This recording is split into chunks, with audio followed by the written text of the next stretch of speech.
J'attaque fort. Hein. Qui veut démarrer? Bah, ouais. Alors, Frau Scho, déjà, le dire serait déjà poser un jugement sur ce qui se passe dans les quartiers. Des fois, il fait froid, des fois, il fait chaud. Mais même quand il fait chaud, c'est plutôt là qu'on a de matière à travailler. C'est vrai qu'en ce moment, là, le début de l'année est un peu compliqué. Nous, on voit que les enfants sont un peu en difficulté. Alors, on est chargé de comprendre quels sont les facteurs qui sont à l'origine de ça. Alors, voilà, on peut avoir des facteurs liés au temps. Il ne fait pas beau, il pleut. On peut aussi avoir des facteurs qui sont liés au contexte géopolitique, parce qu'on peut se dire que les quartiers ne sont pas, n'ont pas les oreilles fermées à ce qui se passe et ont aussi des avis. Et il y a beaucoup de souffrance, effectivement, j'ai l'impression, qui fait que la discussion aujourd'hui est nécessaire pour pouvoir essayer de trouver des espaces de réflexion et d'élaboration chez les jeunes qu'on suit. Par rapport à la situation géopolitique, c'est intéressant justement, est-ce que du fait d'être dans un quartier où il y a des problématiques pour le coup plus proches que ce qui peut se passer par exemple en Palestine, ou voilà, qui sont des sujets qui touchent les jeunes, hein, puisque c'est des choses qui ont été travaillées en atelier aussi avec l'association Paris d'ailleurs, avec Radio Sud, ils sont pas fermés à ça, mais en même temps, est-ce que on peut penser qu'ils le sont plus que des jeunes qui sont pas dans des quartiers? Alors, je dirais qu'ils ont un regard politique. Ce qui est assez intéressant, c'est qu'ils se posent des questions, effectivement, et ils ont envie de débattre. Ce qui est intéressant, c'est que la question géopolitique amène aussi sur des questions de laïcité. C'est quelque chose qui revient assez souvent. Ils essayent de comprendre comment croiser finalement l'identité qui est la leur, cette double identité, cette identité issue de traditions migrantes, et puis cette identité française. Et puis à un moment donné, c'est de voir comment on peut se retrouver dans des valeurs croisées, des valeurs communes. Et donc voilà, c'est des débats qui sont extrêmement intéressants, mais qui nécessitent à un moment donné de prendre des biais, et puis soi-même de se défaire de visions qu'on peut avoir nous en tant qu'intervenants, pour vraiment être accessible au discours et pouvoir apporter effectivement, pas la solution, les aider à trouver leur propre solution. Abdelghazali, est-ce qu'on peut peut-être revenir un petit peu sur votre parcours personnel et politique concernant les quartiers prioritaires, juste pour avoir une vision un petit peu de votre parcours, pour qu'ensuite on aborde la question des quartiers avec vous? Oui, je vais essayer de faire ça très rapidement, parce que bon, le parcours est intéressant, mais je pense que ce qui est intéressant, c'est aussi la vie dans ces quartiers. Et tu parlais des jeunes tout à l'heure, mais dans les quartiers, il y a évidemment une jeunesse, et c'est important, mais il y a des familles, il y a des anciens, il y a des gens qui sont, en l'occurrence, l'association Paris qui fait un gros travail sur le terrain. Et quand on dit l'association Paris, toutes les associations qui sont présentes, donc c'est beaucoup de gens différents, mais des gens qui sont attachés à essayer de faire en sorte qu'on puisse avoir une vie dans ce quartier. Et quand on dit dans ce quartier, c'est dans cette ville, parce qu'on est quand même sur un territoire quand même qui regroupe entre 15 et 20 000 habitants. Ça en fait des fois un quartier qui est plus grand que certaines villes de nos villes, de nos départements, si on parle de Pontarlier ou d'un autre département voisin, Haute-Saône, qui est Vesoul. Donc on voit tout ce qui... Et on reviendra sur la question de la ville dans la ville, parce que c'est quelque chose qui devient peut-être... qui est assez récurrent, mais... Donc sur le parcours, très très rapidement, je suis né à Besançon, hein, j'ai 52 ans, donc né à Besançon dans un quartier populaire, quartier de Montrapon. Sur le parcours, investi dans la vie associative depuis plus de 30 ans, plutôt assez revendicatif dans les quartiers dans lesquels j'étais, dans le quartier aussi de Fontaine-Écu, où a commencé à être née la régie des quartiers, à l'époque, lorsque Robert Schwint était maire de cette ville, où Marie-Guide Dufay était conseillère municipale à l'action sociale. Et donc, un certain nombre d'actions qu'on a menées pour faire en sorte que quand il y avait du travail estival, que les gens des quartiers puissent bénéficier aussi, puissent travailler. le travail associatif et tout ce domaine. Et donc, j'ai été sollicité en 2001, il y a bientôt, il y a plus de 20 ans, 25 ans, Jean-Louis Fousseret qui se présentait aux élections et qui m'a proposé d'intégrer cette liste. Pour moi, la politique, on fait tous de la politique, parce que souvent les gens disent, moi je fais pas de politique. On fait tous de la politique à sa manière, et c'est pas un gros mot. Et néanmoins, moi, c'était comme beaucoup de gens. Hein, j'étais pas dans un parti politique et j'étais pas. Mais j'avais évidemment la politique. C'est quoi? C'est des valeurs, c'est des convictions, c'est l'engagement. Quand on est dans une association, quand on est dans son travail, quand on a un engagement. Et je pense que ce qui est important en politique, c'est aussi d'entendre des gens qui sont pas obligatoirement d'accord avec nous. C'est ce qui permet aussi d'avancer. Et donc, je me suis investi dans la municipalité en 2001. J'ai commencé conseiller municipal délégué à la jeunesse. Dans un deuxième mandat, j'ai été adjoint à la vie des quartiers et donc au contrat de ville. Voilà. Et puis là, depuis 2 mandats, j'ai été adjoint au sport au dernier mandat. Et là, depuis 3 ans bientôt, premier adjoint en charge des sports. Donc voilà, on va dire que c'est un engagement. Mais un engagement comme d'autres peuvent en avoir au niveau associatif, au niveau éducatif, même au niveau de gens qui s'engagent pour leur quartier en créant des commerces. Enfin voilà, on essaye d'être présent. Et du coup, au vu de ce parcours, c'est quand même plusieurs années sur la ville de Besançon.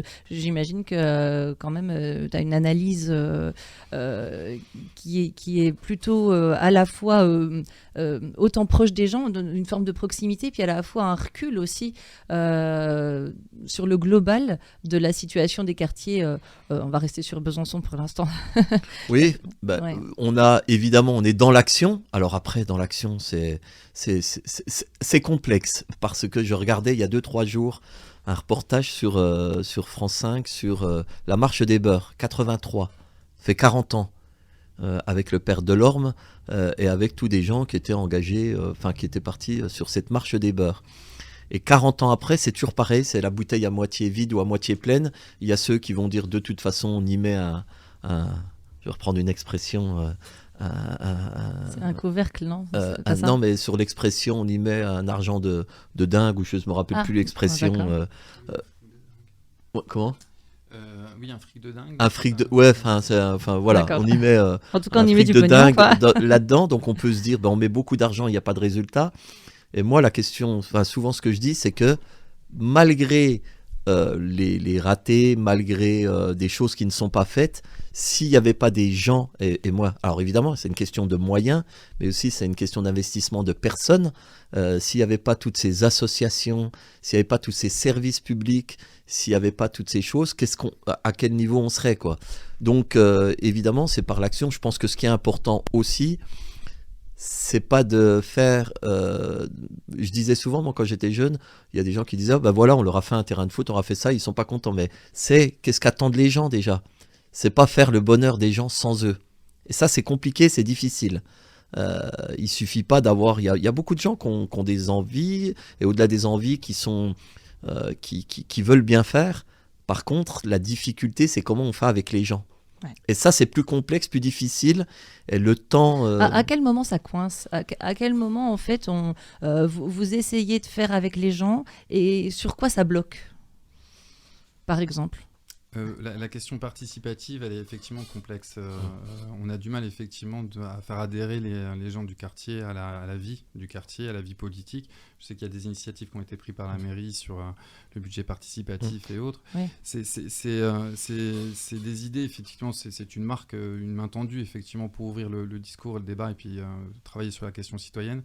Pour autant, on sent que c'est comme le vote, on se rend compte que finalement ça vote peu dans les quartiers parce qu'on est un peu désintéressé de la chose politique et qu'on est même peut-être un peu désabusé. Donc la relation, il faut déjà restaurer la relation aux politiques, et je le redis, effectivement, le climat global ne le permet pas toujours. À un moment donné, on a l'impression qu'on est dans une espèce de je dirais ça en intellectualisant, de post-démocratie, où que de toute façon on a beau faire, le politique n'a plus le pouvoir, et que du coup tout ce qu'il met en place ne servira pas forcément. C'est un peu quand même le discours, et c'est là que c'est intéressant, parce qu'on voit que finalement ça porte, le travail éducatif par contre porte ses fruits chez nos jeunes, c'est-à-dire qu'il y a vraiment aujourd'hui une capacité à élaborer une démarche réflexive, mais cette démarche elle est quand même des fois un peu, comment dire, dans une critique un peu violente du système politique. Et je pense que ça, on l'a de toute façon d'une manière générale, que ça soit au niveau local, au niveau national. On voit par exemple au niveau même européen, on voit bien que dernièrement aux Pays-Bas, en Italie, alors je parle pas en plus de la Hongrie, avec des gouvernements qui sont des gouvernements qui deviennent d'extrême droite. La dernière élection en date en Argentine, quand on voit la personne qui a été élue, je veux dire, Ça fait froid dans le dos, ouais. ça fait peur. Alors, je ne parle même pas des États-Unis avec Trump. Néanmoins, c'est la responsabilité aussi du politique. C'est notre responsabilité à nous. Et je pense qu'il faut savoir des fois repartir sur des bases qui peuvent d'aller au contact d'eux, d'aller vers, quitte à se faire engueuler, quitte à dire de toute façon on nous a abandonnés, on fait rien pour nous, mais à renouer ce contact. Et pour renouer ce contact, il ne faut pas que ça soit dans des choses bien toutes préétablies, avec des réunions, avec des tables, avec d'un côté les élus, de l'autre côté les habitants, mais d'aller, par exemple, à des rencontres sportives, culturelles, trouver le temps d'échanger, d'aller au café du coin, voilà, d'échanger, de prendre ce temps-là. Et je pense que déjà ça serait... déjà ça, c'est important. Et donc, moi, je m'évertue aussi à essayer, mais dans une journée, on a aussi les élus. Les gens ne savent pas toujours, mais il y a aussi une activité professionnelle. Les gens pensent, des fois, moi, on me dit « Ah bon, tu fais pas que ça ?» Ben non, j'ai une activité professionnelle. Et donc, c'est cet équilibre à trouver pour être présent aussi dans ces moments de vie, parce que ça a été rappelé, il y a une vie dans ces quartiers. Il y a une vie culturelle, il y a une vie associative, il y a une vie tout court. Et donc, aussi de valoriser aussi des parcours, puis qui ne sont pas obligatoirement des choses qu'on met en avant tous les jours, mais il y a cette vie du quotidien des gens, avec ses difficultés, parce qu'on va se le dire aussi, on cumule un certain nombre de difficultés dans ces quartiers, avec des familles monoparentales, avec des gens en précarité, enfin voilà, et donc c'est lourd, et donc moi je peux comprendre aussi que des gens, quand on leur dit tu vas pas voter, oui, mais leur préoccupation première, malheureusement, c'est de se dire comment ils arrivent à remplir le frigo, et pour certains, comment ils arrivent à s'occuper de leurs enfants, quand à côté de ça, il y a des parents qui peuvent permettre à leurs enfants de les amener au ciné, d'avoir des loisirs. Et donc, c'est pour ça qu'on met en place concrètement des actions au niveau de la ville de Besançon, sur l'accompagnement à la licence, sur l'accompagnement des associations, parce que moi, j'ai toujours pour habitude de dire, nous, on est là pour accompagner, puis pas faire à la place. Voilà, d'essayer, et je sais que c'est difficile, d'accompagner aussi des associations qui font un gros travail. Et moi, la chose essentielle, parce qu'on ne peut pas résoudre tout, je pense que c'est dès le jeune âge, et je trouve que le travail sur l'éducation, il est essentiel, et je pense qu'il faut qu'on y mette encore plus de temps, plus d'envie et plus de moyens. Mais ça veut dire aussi que c'est des choix, parce que je dis toujours la politique, c'est des choix. Il y a des choses qu'on ne peut pas faire, pas parce qu'on n'a pas envie, mais parce qu'on se dit on ne veut pas saupoudrer. Mais je pense que sur le travail éducatif, c'est dès le plus jeune âge qu'on peut essayer de travailler avec les jeunes. Vous parliez tout à l'heure de tout le travail sur la géopolitique, les problématiques. On voit bien, par exemple, le travail sur les réseaux sociaux. Moi, je pense que c'est un travail titanesque, et je pense qu'on pourra faire tout le travail qu'on veut sur plein d'autres sujets. Il suffit qu'en 10 minutes, un quart d'heure, le gamin dit « Ah ben non, moi je sais pourquoi, parce que je l'ai vu sur les réseaux sociaux. » Donc s'il l'a vu, c'est que même si c'est des informations qui ne sont pas vérifiées, on a besoin d'être dans l'accompagnement. Et c'est ce que vous faites aussi dans votre association, d'accompagner. Mais ça prend du temps, c'est sur le temps long. Et les personnes qui disent qu'ils peuvent régler des problèmes très rapidement, c'est complexe, quoi. Qui viennent le faire, ouais. Et alors, une petite question, peut-être tu voulais rebondir Oui, je veux dire ouais, que okay. Je trouve qu'effectivement cette question du travail sur les pseudo-vérités qui sont diffusées dans les réseaux sociaux, fake news et autres sont aujourd'hui des marqueurs de vérité qui nous viennent nous heurter, parce que du coup, on sait bien évidemment que tout ça est fantasmé, manipulé, etc. Pour autant, on a du mal à poser maintenant un discours qui soit un discours reçu, parce que justement, c'est toujours la même chose, c'est que pour pouvoir être entendu en termes d'avoir l'autorité de pouvoir transmettre du savoir, il faut à un moment donné reconnu. Et on sent qu'à un moment donné, cette question des fake news deviennent peut-être des fois plus reconnues, en tout cas plus investies que ce que notre propre discours. Et c'est là qu'on se retrouve quand même dans un moment ou une situation qui peut être une situation de crise, parce qu'à partir du moment où on n'arrive plus à transmettre et que finalement la transmission elle se fait par des réseaux où des gens agissent ou se posent en sachant, sans légitimité, sans savoir universitaire, etc., on se retrouve quand même dans une situation qui est ultra problématique. Ouais. Alors, c'est marrant parce on a dépassé le milieu de la semaine et du coup je suis déjà avec vous deux en train on est déjà en train d'aborder en fait des solutions, déjà des débuts de solutions, ce qui était pas le cas jusqu'à aujourd'hui. Mais alors une question sur la ville pour le coup. Qu'est-ce que la ville de Besançon met en place et fait pour que les jeunes soient acteurs? Est-ce qu'il existe, alors je pose la question parce que je pense à quelque chose qui existait dans une ville où j'ai vécu avant, à Perpignan, où en fait les jeunes pouvaient proposer des projets donc passer devant un jury. Voilà, il y a plusieurs jeunes qui passaient devant un jury et puis le jury, s'il estimait que le projet était viable, versait une enveloppe de 1000 ou 2000 balles. Voilà. Est-ce qu'il y a des choses comme ça ici sur Besançon? En fait, et c'est tout le paradoxe, c'est qu'il existe beaucoup de choses. Il existe beaucoup d'outils. Pour répondre très concrètement, moi qui ai été pendant 10 ans le président du Centre régional d'information jeunesse, il n'y en avait pas avant et j'ai implanté ce qu'on appelle un point d'information jeunesse à Planoise. Et je voulais que ce point d'information jeunesse, il ne soit pas d'un côté, on l'a intégré dans la maison de quartier. Donc il existe. Et concrètement, il y a ce qu'on appelle des actions qui peuvent être menées parce qu'on se rend compte qu'il y a des fois des gens qui ne sont pas dans des... On dit souvent, bah oui, si tu as un projet, il faut que tu sois dans une association, qu'il y ait ci, qu'il y ait ça. Tandis que là, on peut être jeune à Planoise, avoir un projet et puis aller au point d'information jeunesse et dire, bah tiens, on a envie de monter, on fait du rap à Planoise, on n'a pas d'instrument, on n'a pas de local et on aura envie de monter un groupe et comment on peut faire. Donc là, il y a un accompagnement très concret qui se fait. La difficulté, c'est que, ça a été dit tout à l'heure, c'est comment on passe l'information. Il y a des gens des fois qui disent, bah moi j'ai pour habitude de dire qu'il faut qu'on aille vers les gens, parce qu'on sait, moi par exemple, quand j'avais 20 ans, on allait à la maison de quartier de Montrapon, on y allait. Aujourd'hui, on se rend compte avec l'évolution, avec les réseaux sociaux, avec tout ça, que les gens ne vont pas vers et donc moi et les jeunes de 20 ans, ils vont pas dans les maisons de quartier. Non mais voilà, ils vont pas dans une maison de quartier obligatoirement. Alors quand je dis ils vont pas, ils vont, il y a des publics qu'on capte, par exemple l'association Paris, je pense que pour faire les devoirs, il y a des parents qui emmènent leurs enfants, donc il y a encore ils sont plus jeunes hein. Voilà, ils sont plus jeunes mais c'est quand même important. Mais par contre sur ces pré-ados et tout, quand on a entre 15 et 20 ans, on a moins ce contact facile avec ces jeunes. Donc c'est pour ça que je dis qu'il faut aller vers ces jeunes, où ils se trouvent, c'est-à-dire dans les associations, dans les clubs et tout, et donc comment on leur propose des actions concrètes, quoi. Et donc il y a une question de moyens, mais c'est pas toujours le cas, c'est-à-dire qu'on peut trouver les moyens financiers de mener des actions. Parce que souvent on dit c'est un problème d'argent. Non, c'est pas qu'un problème d'argent, c'est un problème de relation, de confiance, et puis aussi de montrer à ces gens, à ces personnes qu'elles existent, qu'elles sont quelqu'un. C'est pas parce qu'on habite à Planoise, pas parce qu'on n'a pas de boulot, c'est pas parce qu'on est enfin voilà, c'est la reconnaissance de la personne. Je pense que c'est un élément pour moi fondamental. Oui, ça pose la question de l'identité aussi. Il faut être connu, mais pour être connu, il faut savoir qui on est. Et le travail éducatif, c'est ça. Aujourd'hui, je dirais qu'on est des passeurs de culture aussi. On est en train de créer une culture nouvelle, la culture de demain.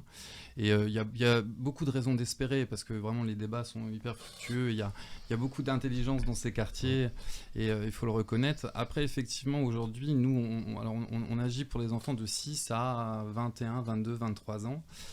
Du coup, sur les lycéens, on fait un gros travail, mais on a aussi beaucoup de lycéens qui sont issus de la filière générale et qui seront cette future élite qui sort de Planoise, qui vont monter sur des postes d'ingénieurs, de médecins, etc.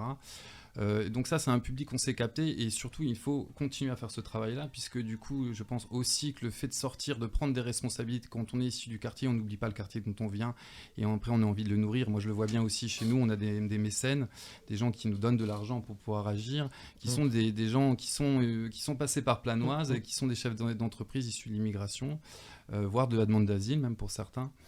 Donc voilà, tout ça, c'est des éléments positifs. Mais effectivement, pour les publics dits publics à risque aujourd'hui, qui peuvent être des publics à risque, notamment on peut retrouver chez les collégiens et chez les préados, aujourd'hui, on essaye de sortir, nous, de la question même de l'accompagnement au devoir. On essaye d'être dans l'accueil inconditionnel. C'est-à-dire que tous les jeunes qui arrivent chez nous doivent avoir... s'ils viennent chez nous, c'est qu'il y a une raison. Mais alors, bien sûr, peut-être que des fois, effectivement, l'hiver, t'as pas envie d'aller dehors, il fait froid, mais si tu demandes à tes parents de t'inscrire, c'est qu'aussi t'as pas forcément envie d'aller chez toi parce que tu t'y ennuies, peut-être parce que tu es derrière des réseaux sociaux aussi, et que tu as envie de rencontrer du collectif.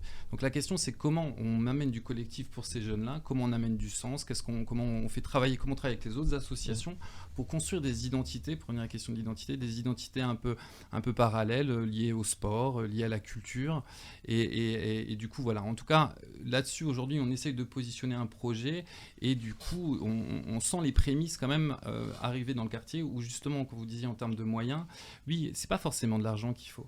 Aujourd'hui, c'est juste déjà tous se reconnaître et se dire qu'ensemble, de toute façon, avec cet acte militant de vouloir aider ces jeunes-là, on va trouver des solutions, on va tous se mettre autour d'une table et on va construire des projets, par exemple, post-scolaires, après l'école, réels, pour certains enfants qui sont chez nous et qui sont un peu désœuvrés. Comment on va faire on travaille avec monsieur Ali Hugo ici aujourd'hui pour essayer de trouver des solutions autour du sport pour des gamins qu'on a identifiés chez nous et qui présentent des troubles du comportement, en tout cas des problématiques comportementales, on se rend compte qu'ils n'ont pas de sport, ils font pas de sport.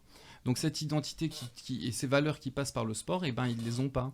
Donc du coup, on essaye de trouver des solutions pour ces publics qui, je le redis, qui sont des publics à risque. Et après, sur les lycéens, travailler un peu avec ceux qu'on perd en post-collège, c'est les lycées pro, les CFA, tous ceux qui sont sur les voies de la qualification professionnelle, sont des publics finalement qu'on voit moins parce qu'ils ont moins de demandes sur la question de la scolarité que des lycéens qui sont en filière générale. Et ça, là aussi, il faut qu'on les capte, et donc il faut qu'on sorte de l'accompagnement au devoir.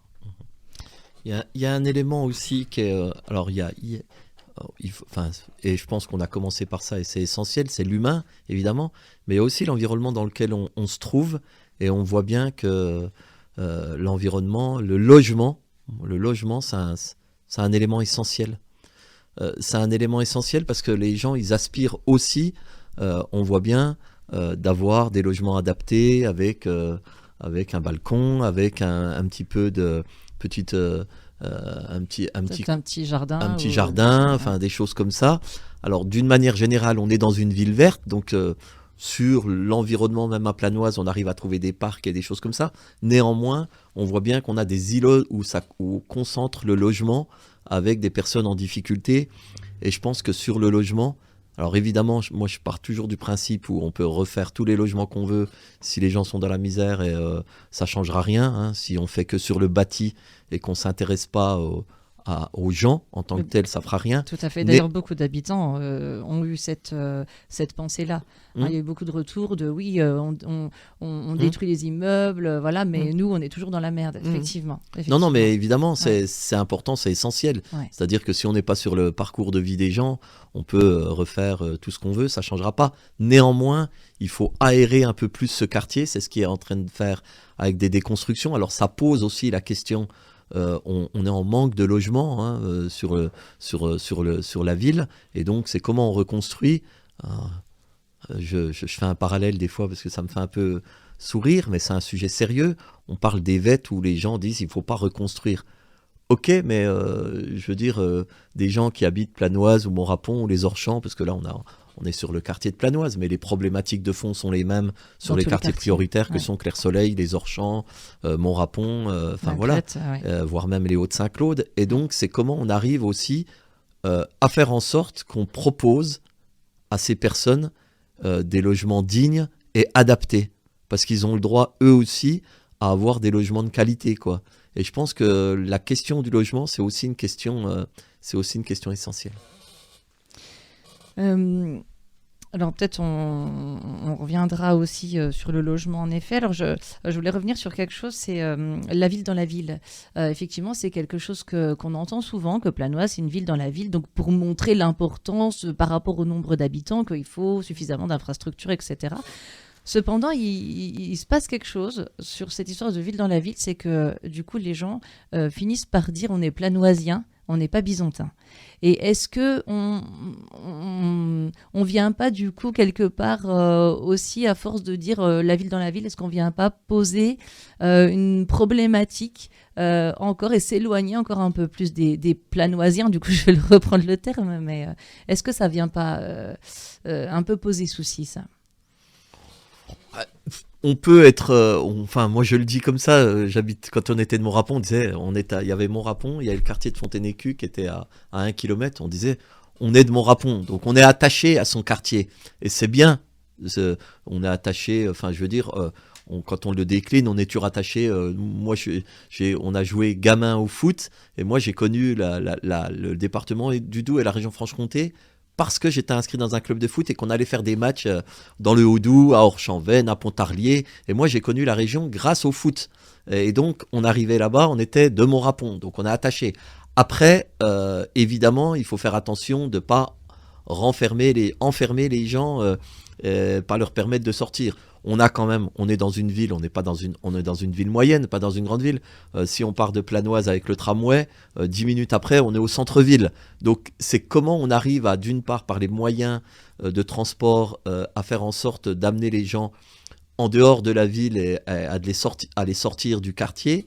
Ça, c'est la première chose. Et d'autre part, c'est comment aussi on amène des gens qui viennent dans ce quartier et qu'on ait des manifestations qui ne soient pas des manifestations des Planoisiens pour les Planoisiens. Donc, par exemple, là, on a un projet de réhabilitation et de construction d'un nouveau gymnase sur le gymnase d'Hydro.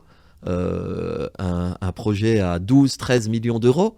Donc, mais c'est un gymnase qui profitera évidemment au lycée, au collège du quartier, aux habitants et aux associations du quartier, mais on aura des manifestations d'envergure régionale, nationale, qui se feront dans ce gymnase. Et donc, c'est comment on arrive à faire en sorte que Planoise soit un des quartiers de la ville de Besançon et faire en sorte de ne pas enfermer les gens, les actions de Planoise pour les Planoisiens. Voilà, donc oui, c'est toujours le souci, mais je pense que les gens qui habitent Planoise, il y en a pour un certain nombre d'entre eux qui restent, et c'est comment on fait en sorte de leur faire découvrir et faire en sorte qu'ils se sentent bien dans leur ville, autant au centre-ville, autant dans d'autres quartiers que dans celui de Planoise. Alors, une question pour François. Par rapport au fait de se sentir bien dans son quartier, en fait, il y a aussi la question de la culture. À l'Association Paris, il y a pas mal d'ateliers qui sont proposés dans le cadre d'ouverture à la culture, s'ouvrir au monde qui entoure. Enfin, comment est-ce qu'on vient aider un jeune à avoir envie de découvrir autre chose que ce qu'il connaît déjà. Bon, la question elle est valable pour tous les jeunes, hein, mais voilà, peut-être un jeune qui est dans une famille où la culture c'est pas quelque chose qui est travaillé, qui est importante, ou c'est d'autres choses qui sont importantes. Comment l'Association Paris travaille la notion de culture avec les jeunes? Alors du coup, on a des partenariats avec les deux CN, CDN. Et cette question de la culture, elle est absolument fondamentale. Et du coup, elle nous permet aussi de faire se croiser deux cultures, au fond. Et je prends le risque de le dire. La culture de quartier, avec son identité, et finalement un peu cette culture ancienne, française, construite sur l'art dramatique, la musique classique, etc. À un moment donné, le fait de se faire de provoquer cette rencontre-là est intéressante, mais elle peut susciter des débats. aussi. C'est-à-dire que vous pouvez aussi avoir des scènes, des fois culturelles, où on est libre de pratiquer sa culture, et ça c'est important, ça fait partie de l'identité de la culture française. Et ben, on va se retrouver dans des scènes où ça peut choquer certains de nos jeunes par moment, et derrière il faut travailler là-dessus. De dire voilà, oui, mais tu sais, c'est de l'art, et puis l'art c'est pas forcément vulgaire, ça vient présenter quelque chose, tiens, ça dit quelque chose du rapport au corps, hein, etc., etc. Et là, du coup, le débat s'ouvre, et puis finalement, on peut faire bouger sur les lignes des jeunes qui peuvent avoir comme ça des fois des représentations qui seraient assez jugeantes de ce que peut finalement être cette culture, allez, j'ose le dire, bobo, par moment. Mais c'est assez marrant parce que du coup, un jeune va pouvoir être choqué. Alors j'imagine que c'est des tableaux avec des personnages nus. Enfin, c'est ce que j'ai imaginé. Voilà, c'est peut-être ma propre perception. Mais et par contre, ils vont pas être choqués d'un clip de rap avec des nanas à moitié nues, enfin, voire quasiment nues. Alors, je pense que les jeunes qu'on amène voir du culturel n'ont pas encore tous accès à la culture hip-hop. Tu n'es pas d'accord? Parce que c'est-à-dire que même si à la maison, allez, je prends une famille hyper stricte de quartier et tout, mais arrivé au collège, ils ont tous un téléphone. Il y a toujours un téléphone. Moi, je me rappelle, ma fille en primaire n'avait absolument pas accès à quoi que ce soit à la maison qui pouvait être de pas de son âge. Elle revenait de l'école, elle connaissait des mots, elle connaissait des choses sur la sexualité. Enfin, et pourtant, ça venait pas de la maison. Elle sortait de l'école, elle savait. Enfin, du coup, c'est pour ça que je fais des gros yeux. Du coup, c'est une question intéressante parce que tu m'obliges à sortir d'une vérité que je croyais acquise. Effectivement, on peut se poser la question parce que ces questions reviennent. Voilà. L'accès à la culture, mais alors peut-être, est-ce qu'on parlerait de culture institutionnalisée? Et là, on va plus loin, on va vraiment dans les valeurs qui sont portées par la culture, puisqu'elle est financée, institutionnalisée par l'État, subventionnée, etc. C'est peut-être pas la même chose pour eux que cette culture qui serait une culture finalement anarchique, où chacun produirait finalement à travers l'outil une espèce de projection pulsionnelle, mais du coup non cadrée par l'État et ses organisations culturelles. Ma question, elle concernait la culture en général, parce que la culture au rap, en général, ils l'ont déjà, mais les autres cultures, et puis c'est vrai que là, je parlais tableau, mais je parle de tout, en fait, que ce soit la musique, voilà, sans parler de musique classique, mais voilà, toutes sortes de musique, ou toutes sortes de formes d'art. Enfin, par exemple, j'ai comme souvenir à l'Association Paris, qui avait un travail à base de photos, donc sur la photographie, qui avait été fait sur la ville de Besançon. Donc, en fait, là, on retrouve plusieurs arts différents et comment, alors quand je demandais comment vous amenez les jeunes à s'ouvrir à la culture, c'était par exemple avec ce genre d'atelier, comment est-ce que vous les sensibilisez à ça? Donc effectivement il y a aussi visite Par exemple, pour être très concret, on a l'idée d'un projet en travaillant en lien avec ma collègue Aline Chassagne, l'adjointe à la culture. On va certainement, pas obligatoirement sur le quartier de Planoise, mais j'en dis pas trop parce que c'est pas encore finalisé, mais sur un autre quartier, on va certainement faire une soirée, c'est une soirée boxe avec un club, et habituellement, la soirée boxe, il y a des temps de pause avec de la musique, et là, on va certainement, on va travailler, on va voir si c'est faisable techniquement, financièrement, avec l'orchestre Victor Hugo, qui, pendant les temps de pause et tout, il y aura des musiciens qui vont être sur le ring, sur scène, en jouant de la musique classique. Vous voyez un peu les publics, imaginez un peu, le jeune qui est là, qui dit, au lieu de me lancer un truc de... Booba ou d'NTM. Joule, non, NTM, c'est plutôt pour non, moi, Joule, plutôt maintenant. ma C'était pas mal NTM. Ah non, mais c'était Oui. NTM. Ah non, mais NTM, c'est notre génération. C'est un peu moins. Mais en tout cas, voilà. Donc on a ce projet-là, et donc ça suscitera du questionnement, tout ça, mais c'est le but. C'est-à-dire, déjà, ils en ont jamais entendu, ils en ont jamais vu, et inversement. Et inversement, parce qu'on dit souvent, les jeunes ou les moins jeunes, ils n'ont pas le contact, mais ce que j'appelle les bobos, qu'on va dire, dont je fais partie, pas dans ce domaine-là, parce que j'ai grandi dans un quartier, puis c'est cette culture que j'ai eue, mais Il y en a sur la boxe, par exemple, les gens ils ont l'impression que la boxe, c'est des gens qui se tapent dessus, puis c'est pas bien, et puis c'est violent, mais c'est un sport reconnu, c'est un sport Et noble. cadré aussi, qui est avec des règles. Oui, et Oui. puis par exemple, quand on regarde dans les clubs sportifs, les clubs de boxe, on a par exemple, on a des clubs, la plupart, maintenant, plus de 50% des publics sont des filles. Mm. Donc, Une féminisation une de la boxe féminisation assez impressionnante. et des gens qui sont des quartiers, qui font du sport, qui sortent, parce qu'on a toujours l'image des filles qu'on met de côté, qui font pas de sport, mais en tout cas, voilà. Donc c'est voilà l'exemple précis, boxe, musique classique avec l'orchestre Victor Hugo, avec des boxeurs. Je valide. Ouais, Ah ouais. je t'inviterai avec des jeunes du quartier, mais ça va être, je pense que, enfin voilà. Mais voilà, ça prend du temps et au-delà de ça, c'est la finalité. Mais comment on fera rencontrer déjà des gens avant qu'ils aillent voir comment ça se passe et inversement que des gens de l'orchestre Victor Hugo viennent au Clair-Soleil, aux Orchamps, en Planoise, voir des entraînements de boxe. Enfin, c'est tout ça. Et petit à petit, et puis si on peut permettre à 3-4 gamins de se dire, bah tiens, c'est pas si mal que ça, bah, tant mieux, quoi. Alors, c'est surprenant, mais beaucoup de jeunes, effectivement, chez nous aujourd'hui, alors surprenant ou pas d'ailleurs, veulent faire de la boxe.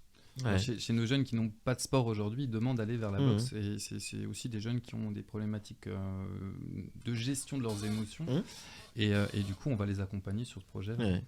Et sur Planoise, il y a aussi, on parle souvent de foot, de boxe, de basket, il y a le club Planoise Lutte qui fait un très gros travail.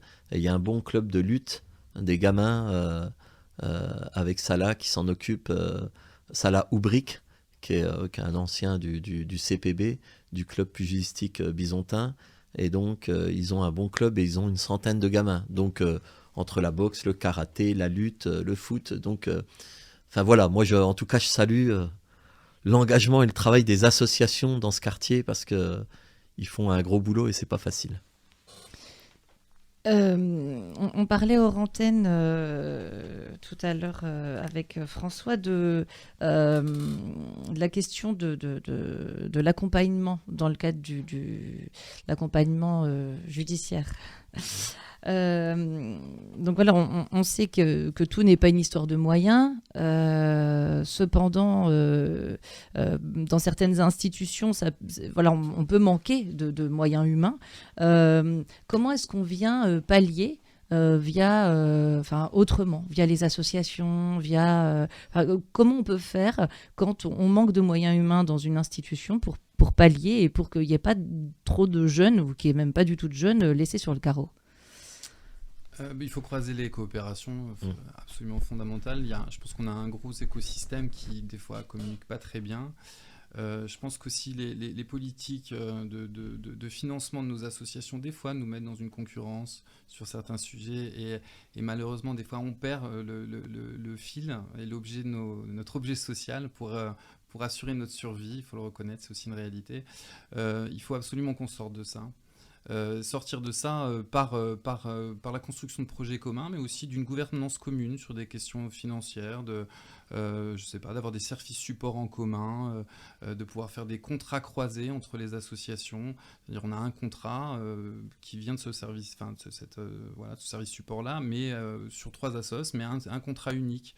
Je pense que le fait pour un salarié d'appartenir à ces 3 corps-là fait qu'à un moment donné, il va essayer lui-même, pour ne pas exploser, d'en assurer un certain équilibre. Ça, c'est une première option. Une deuxième option, effectivement, l'idée, c'est comment mieux coopérer avec les services de l'État, tout en restant toujours dans la dynamique qui est la nôtre, qui est la libre adhésion, pour pas être reconnu comme une autorité ou comme porteur d'autorité, puisque sinon on perdrait les publics, mais voir comment on coopère, et notamment effectivement sur cette question judiciaire, de voir comment on peut travailler avec les services de la pénitentiaire, des services de probation et d'insertion pénitentiaire, de la protection judiciaire de la jeunesse, pour des jeunes qui sont, des jeunes et des moins jeunes, qui sont de plus en plus, qui restent dans les quartiers suite à l'évolution de la politique pénale, notamment liée au bracelet. Par exemple, il y a de plus en plus de gens qui ont une peine d'emprisonnement, qui font un domicile avec un bracelet électronique, une augmentation aussi des sursis probatoires ou autres, avec donc des gens qui sont hyper contraints, qui restent sur les quartiers, mais qui du coup ne sont pas inclus. Et l'idée, c'est comment, finalement, en travaillant avec le judiciaire, on peut nous-mêmes porter, je ne sais pas, des politiques de justice restaurative, sans en être les experts, en gardant l'expertise liée à la pénitentiaire, mais comment on peut porter dans nos locaux, avec peut-être ce contact facilité qu'on peut avoir avec certaines familles, pour pouvoir justement permettre des mouvements d'identité, sortir de l'identité délinquante pour rentrer dans l'identité urbaine du quartier, puis après travailler sur une sortie du quartier pour une identité plus vaste qui serait celle de l'identité française ou en tout cas byzantine. Ouais, du coup, on se retrouve encore sur la question presque du début de comment on implique un jeune ou quelqu'un à avoir cette identité urbaine, comment on lui donne envie, voilà, quels outils on a pour remobiliser un jeune à s'investir dans sa vie perso-pro, mais pas que, quoi, sa vie citoyenne, aussi sa vie sociale, en fait. Oui, bah, ça c'est... je revenais à dire faire le bonheur des gens sans eux. Il faut qu'on s'intéresse aux gens par rapport à ce qu'ils ont aussi envie. Parce que ça a été dit tout à l'heure, on a dans ces quartiers des jeunes dynamiques, des jeunes entre guillemets, qui ont la patate et qui sont, je veux dire, dans le domaine, par exemple, du commerce. Ils ont 30 idées à la seconde, quoi.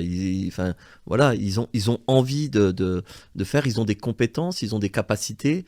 Néanmoins, ils peuvent être... il y a des problèmes d'interlocuteurs. Et puis on est dans un monde, hein, d'une manière générale, où tout est dans l'urgence, où tout doit être vite fait et tout. Et donc, ils prennent pas... s'il faut leur dire, tiens, faut prendre un rendez-vous, on te recevra dans 15 jours.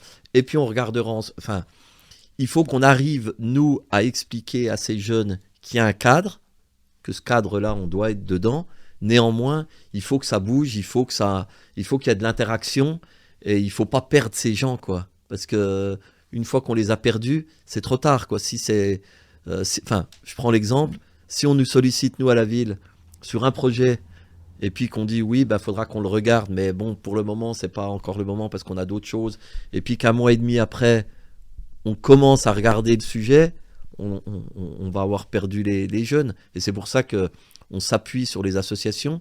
Et moi, je partage aussi le fait que on devrait encore mettre plus de moyens, mais il y a un travail qui est fait aussi avec l'État. Par exemple, je voyais un club de foot sur Planoise qui fait un gros boulot, sauf que dans le terme d'encadrement, c'est pas ils n'ont pas de compétences, ils n'ont pas de vocation. Alors ils ont plein de gamins, sauf que ça déconne un peu dans l'encadrement. Et ils ont demandé un poste, un adulte relais, je crois, mais il y en avait plus l'année dernière, quoi. Néanmoins, voilà, la préfecture elle est attentive et on a tout intérêt à travailler avec la déléguée du préfet sur Planoise, avec tout ce qui est pénitentiaire, pour pouvoir faire en sorte. L'objectif pour tout le monde, c'est de faire en sorte d'essayer d'accompagner du mieux pour pas que le jeune, entre guillemets, récidive, parce que c'est ça. Il y a la peine, il doit payer, il doit faire sa peine, mais derrière, pour tout le monde, pour les habitants de la ville, pour tout le monde, pour lui-même déjà. Et donc, il faut qu'il y ait tout ce travail-là, mais ça demande des moyens, ça demande du temps. Et on se retrouve des fois aussi avec des familles monoparentales. Alors, il y a toujours le sujet de dire, gamin, il a fait des conneries, on arrête on suspend, on gèle les allocations familiales. Enfin, ça, c'est de la com, ça résout rien. Ça résout rien, ça saurait sinon. Ça saurait. Comme si le gamin allait dire comme vous avez coupé les allocations, les APL à ma maman, donc je vais arrêter de faire des conneries. Non, c'est pas comme ça. Par contre, il faut aussi des moyens. C'est aussi une question aussi de moyens sur tous les gens qui travaillent dans la justice. Il y a besoin de moyens, de temps et d'accompagnement, d'individualisation, parce que les problématiques sont pas les mêmes pour tout le monde. Et donc ça prend du temps. Il faut reconnaître qu'il y a un gros investissement des services de l'État et de la préfecture aujourd'hui sur le quartier de Planoise, et qui essaye de trouver effectivement des solutions avec les associations sur des thèmes spécifiques liés à certains publics. On essaie vraiment aujourd'hui d'être au plus proche du besoin repéré, et chaque territoire a un besoin différent. On n'est pas dans une culture de la systématisation de pratiques qui se font sur d'autres territoires. Je trouve qu'on est assez agile et qu'on est assez bien accompagné, bien accompagné pour pouvoir trouver cette agilité et quand même trouver de la ressource. Mais c'est vrai qu'à un moment donné, la ressource s'épuise. Voilà, qu'effectivement, il y a quand même nécessité de mettre des moyens humains. Il faut mettre de l'adulte quand même en face des gens. Mais il ne faut pas y aller en disant, comme on a toujours fait, le point levé, en disant il nous faut des moyens, il nous faut des moyens. Je pense qu'on a aussi la nécessité de prouver, nous, associations, qu'on est en capacité de bien utiliser l'argent public, d'être efficace avec les moyens qu'on a déjà maintenant. Et une fois qu'on aura prouvé ça, de pouvoir demander des moyens supplémentaires en étant dans des projets d'innovation. Aujourd'hui, on rentre dans une culture, dans le cadre du nouveau contrat de ville, les choses changent. On va bientôt être dans des CPOM, enfin des contrats pluriannuels d'objectifs, où les budgets vont être sanctuarisés sur 3 ans, avec des objectifs qui vont être des objectifs clairs, où on va essayer justement de rentrer dans une culture de l'efficacité. Et je pense que nous aurons des arguments, et c'est pas un mal, c'est juste l'arrivée d'une certaine technicité qui va nous rendre meilleurs, à mon avis, plus performants. Ça nous permettra après de pouvoir justifier nos demandes de manière vraiment d'être entendu et pas simplement sur l'émotion. Ah, j'ai besoin de ça, donnez-moi ça.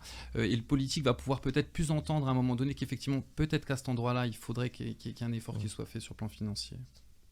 Mais c'est vrai que pour revenir aussi sur ce club de foot, là où c'est, quel mot je vais mettre, ennuyant, touchant, enfin aussi, en tout cas ça vient poser question, c'est qu'effectivement il y a un club de foot avec des gens très investis, qui arrive à effectivement ramener, pour y être allé, ramener des enfants, quel que soit le temps, hein, pluie, vent, neige, enfin voilà, neige, quoique c'est plutôt rare maintenant, mais en tout cas dans des températures très froides, avec des enfants très motivés et responsabilisés. Alors certes, il y a peut-être des codes éducatifs qui ne sont pas forcément bien connus et bien appliqués, mais les jeunes, pendant qu'ils sont en train de faire du foot, ne sont pas en train de faire autre chose. Et c'est vrai que ça vient quand même questionner, parce que y a peut-être d'autres associations, et je ne pense pas à l'association Paris, mais d'autres associations qui ont pour le coup le cadre, tout ce qu'il faut, mais qui n'arrivent pas à saisir ces jeunes-là. Ces jeunes-là qui sont migrants, ces jeunes qui ne parlent pas français, ces jeunes qui n'ont pas un rond même pour s'acheter une paire de baskets crampons pour faire du foot. Enfin, voilà. Et du coup, comment on se positionne face à ça, face à un peu ce genre d'assos un peu, je vais dire bancal, mais vraiment, c'est pas pour m'attirer les foudres, mais voilà, qui sont un petit peu bancales, mais qui pourtant ont une réelle motivation, une réelle envie, puis où ça marche. Enfin, ce qui marche en tout cas, c'est que les jeunes sont là, quoi. Oui, je prends souvent l'exemple d'associations qui viennent nous voir, qui ont de l'ingénierie, c'est-à-dire qui ont du personnel, qui ont le projet qui vous présente. C'est tout lisse, quoi, tout PowerPoint, carré. Quand on le lit, quand on le regarde, quand on l'entend, il est très intéressant. Après, c'est la déclinaison sur le terrain. Et donc, à l'inverse, on a des fois des associations qui n'ont pas d'ingénierie, c'est-à-dire que des bénévoles, et qui se concentrent sur l'action qu'ils doivent porter eux, c'est-à-dire par exemple quand on prend le foot, ils accompagnent les gamins et voilà. Par contre, ils les font courir, ils les font dribbler. Tout ce qui est demande de subvention, tout ce qui est projet associatif à écrire, à construire, ils ne sont pas là-dessus. Donc c'est comment nous on les accompagne, donc de faire en sorte de se dire, par exemple sur les demandes de subvention, que ça soit le moins compliqué pour eux, c'est-à-dire qu'il y a un accompagnement, il y a des référents qui sont dans les maisons de quartier, qui sont là pour les accompagner. Nous, à mon service des sports, on a des personnes qui sont là où quand la sauce elle a un problème, je leur dis vous les appelez, même s'il faut les appeler 3 fois, 4 fois, ils vous ont pas répondu parce que des fois on a envoyé un mail, ils n'ont pas répondu, la date butoir est passée, donc on arrête. Non, il faut avoir. Alors c'est compliqué parce qu'on a un cadre aussi à respecter, et donc de les accompagner, d'aller vers eux et de les accompagner. Et néanmoins, moi je suis attaché au fait de dire que dans ces assos, on pousse ces bénévoles à les former, parce que il y a une différence entre un bénévole et un éducateur. Quand on reçoit des enfants dans une association, on peut pas, dire tiens le gamin, par exemple, on a un match, on n'a qu'une voiture, oui, on en met 5 derrière. Dedans, quoi. Oui, voilà. Oui, non, mais en même temps, oui. c'est difficile parce que s'ils vont pas, et qu'il manque une voiture. S'ils n'y vont pas, c'est forfait pour eux. C'est ça. Donc les gamins disent c'est pas normal, on n'a pas joué. Donc voilà. Donc c'est comment nous on accompagne. Alors quand je dis nous, les institutions publiques, l'État et là-dessus. Bien sûr, tout la n'est pas préfecture. responsabilité de la ville. Hein, bien Non, sûr, non, hein, mais c'est une on est. Enfin, je prends pour tout le monde, responsabilité, c'est-à-dire comment on accompagne au mieux ces associations pour les consolider. Pour les consolider, parce qu'on sait très bien que dans une association, il suffit qu'une personne parte et puis que le club il est remis en cause, quoi. Donc comment on les accompagne et comment on fait en sorte de leur, entre guillemets, faciliter la tâche pour lesquelles ils se sont engagés. Donc c'est compliqué. Et puis du coup, je vous propose une petite conclusion parce qu'on arrive à la fin de l'émission. Alors en conclusion, ça peut être, du coup, quel est votre regard aujourd'hui sur les quartiers prioritaires en France? Voilà, mais rapidement du coup. Oui, rapidement, c'est compliqué. Hein. Le regard, c'est moi d'abord j'ai un regard positif, c'est-à-dire qu'on a des gens, des hommes et des femmes qui aiment leur ville, qui aiment leur pays, qui aiment leur ville, avec des cultures différentes. Et je pense que la France, elle s'est construite aussi, ça va peut-être un peu à contresens de ce qu'on peut attendre aujourd'hui, mais en tout cas, faut pas oublier que moi qui suis d'origine algérienne, nos parents qui sont arrivés, on les a appelés pour reconstruire la France. Donc voilà, et alors on entend plein de termes, immigration, intégration. Enfin moi j'ai souvent tendance à dire quand je descends dans le sud en vacances dans la famille, on me dit t'as un accent de paysan. Et donc on rigole mais on en est fiers, donc on est attaché et donc ces quartiers-là font partie intégrante de la ville. Néanmoins, ces secteurs-là cumulent un certain nombre de difficultés et je pense que il faut mettre plus dans les endroits où il y a moins. Et donc je pense qu'il faudra qu'on fasse plus, au-delà de la confiance, il faudra qu'on investisse plus dans nos associations, dans les gens qui croient en ce quartier de Planoise et comment on fait pour les accompagner et de faire en sorte de répondre à leurs attentes, mais pas simplement sur un projet politique, sur un projet associatif, mais sur des choses des fois qui sont simples, permettre à des gens, à un jeune de trouver un stage, permettre à des gens de partir en vacances, permettre à des gens de s'épanouir et de les accompagner pour qu'ils montent leur commerce. Enfin voilà, c'est des fois des choses qui peuvent paraître simples, mais en tout cas qu'il y ait une écoute attentive de ces gens et de montrer que Planoise fait partie intégrante de la ville de Besançon et qu'on est fiers de ce quartier-là. Merci. François ? Je dirais qu'effectivement, les identités quand même se construisent et que, Dieu merci, le système travaille par lui-même. Et c'est vrai, je te rejoins sur l'idée qu'aujourd'hui, on peut être franc-comtois, de Planoise, d'origine algérienne. Et qu'effectivement, quand on va parler la langue avec un jeune Marseillais d'origine algérienne, on ne parle plus la même langue. C'est-à-dire que chaque territoire, chaque identité est en train de construire son propre langage. Et je dirais que c'est hyper positif. Je pense qu'il faut continuer d'espérer. Je pense que la situation globale nous donnerait peut-être à penser le contraire. Mais moi, au quotidien, je vous dis qu'il se joue de tellement belles choses chez nous, dans notre association et dans le quartier de Planoise, qu'il y a vraiment beaucoup de raisons de continuer à y croire. Merci beaucoup. Donc, je le rappelle, on était avec François Andjiouli, donc directeur de l'association Paris, et Abdel Ghezali, premier adjoint et adjoint au sport de la ville de Besançon. Merci, messieurs. Merci. Et rendez-vous demain pour la fin de cette série d'émissions et de rencontres avec des personnes qui sont actrices des quartiers prioritaires.